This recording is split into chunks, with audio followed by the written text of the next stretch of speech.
దేశానికి ఒక అవమానకరమైన రీతిలో ఈరోజు ఇవాళ నరేంద్ర మోడీ ప్రభుత్వం అవమానం చేస్తూ ఉంది. ఢిల్లీ నడివీధుల్లో ప్రజాస్వామికంగా ధర్నా చేస్తున్నటువంటి విద్యార్థులపైన, మహిళా విద్యార్థులపైన ఇవాళ బాత్రూంలలో వెళ్ళి కూడా మహిళా విద్యార్థులను విచ్చలవిడిగా లాఠీచార్జ్ చేయడం, పోలీసులు అక్కడ హింసకు ప్రేరేపించే విధంగా పోలీసులు పాల్పడడాన్ని, ఉన్నటువంటి దాడులకు పాల్పడ్డ పోలీసులపై కూడా తక్షణం సస్పెండ్ చేయాలని కూడా డిమాండ్ చేస్తూ ఉన్నాం.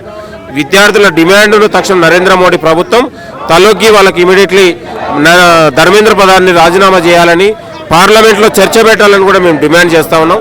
ఈ యొక్క ఉద్యమం ఆగదు.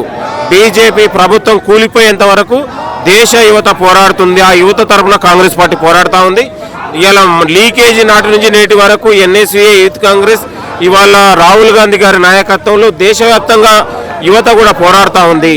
కాబట్టి ఏమైనా దీనికి సమాధానం చెప్పాల్సింది, బాధ్యత వహించాల్సింది నరేంద్ర మోడీ అని కోరుతున్నాం. ఇది కేవలం రాజకీయ కక్షపూరితంగానే చేస్తున్నారు, ఇది రాజకీయ కోణం తీసుకొచ్చి ఇంత నిరసనలు చేస్తున్నారు అనేసి కూడా లోకల్ లీడర్స్ ప్రశ్నిస్తున్నారు. రాజకీయ కక్షలకు కానీ ఎక్కడ కూడా దీనికి అవకాశం లేదు. ఒక న్యాయబద్ధమైన, ధర్మబద్ధమైన పోరాటం జరుగుతూ ఉంది.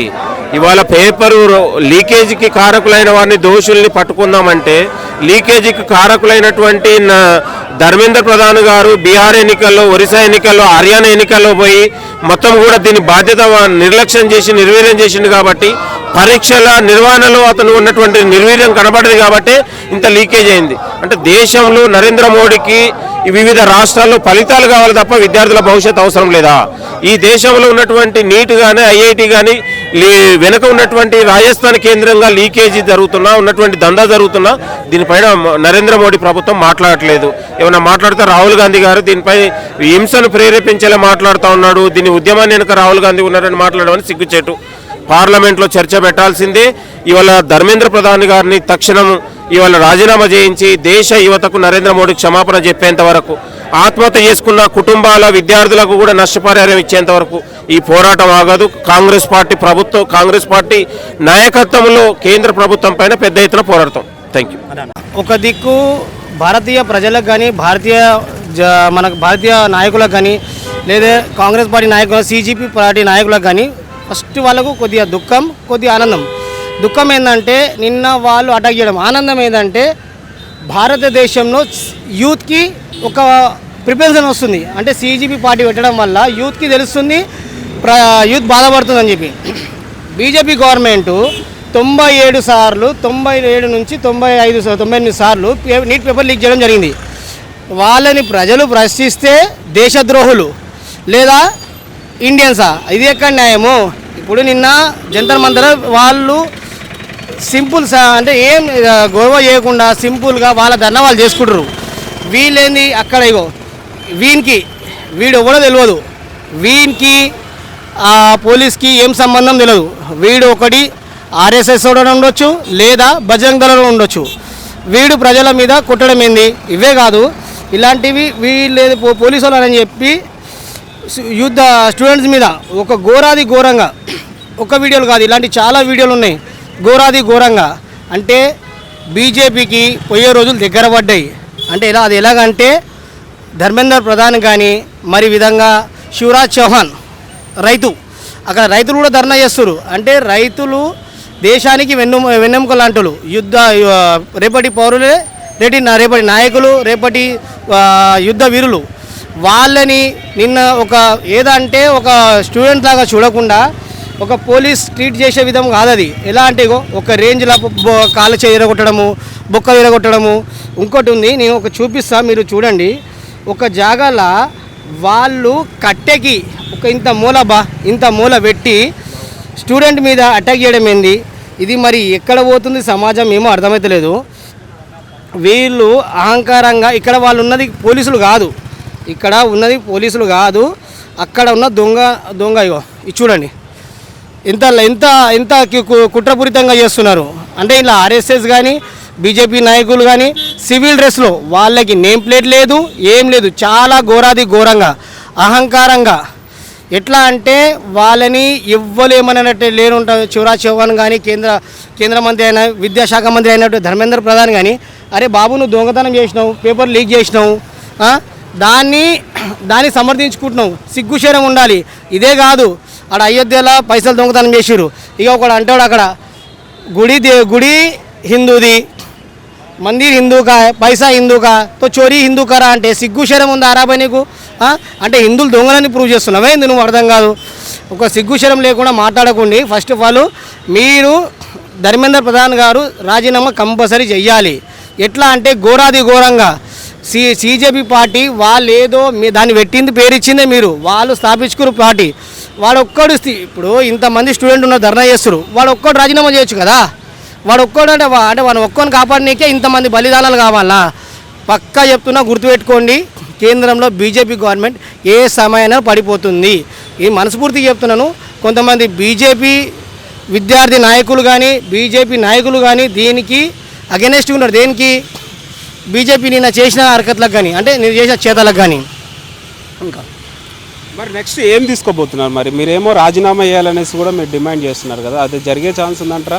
ఇంకో పక్కన ఏమంటున్నారు, మోదీ ఇంటి ముట్టడి పరంగానే ఇది లాఠీచార్జ్ చేసినారు అనేసి కూడా అంటున్నారు. ఏదైనా సమస్య ఉంటే రాజ్భవన్, లోక్సభలో ఎక్కడో రావాలి, గవర్నమెంట్ ఆఫీస్ పైన అటాక్ చేయాలి కానీ ఇంటి పైన అటాక్ చేయడం ఏందనేసి కూడా కొంతమంది అంటున్నారు. మరి సార్ ఒకటి గుర్తుపెట్టుకోరి, మీరు ఇంటి పైన మేము ఇంటి పైన అటాక్ చేయలేము.